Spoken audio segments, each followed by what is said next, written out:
what we're going to be doing now is to actually now show how the records are made in the book. But before we can record, we must have a what? A transaction. And every time we have a transaction, there is a source document. So listen to the transaction.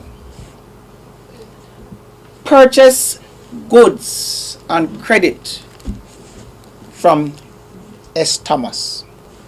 And you will see what? The date and which the goods were purchased. Follow? You'll also see the amount. So purchase on the 15th of December 2012. Purchase goods from S. Thomas, $5,000. Do we so it fits into the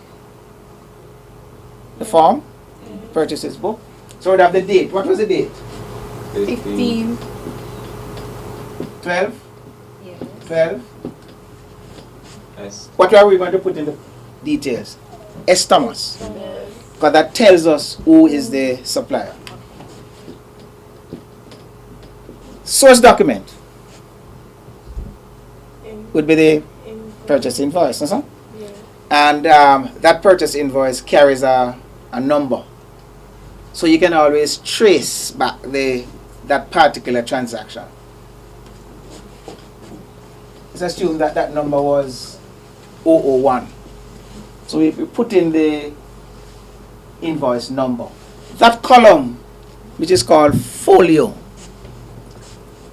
really means page. Because this can go for several pages. It really means page. It's a page reference. Alright, so let us assume that this was page 1. And the amount was? 5,000.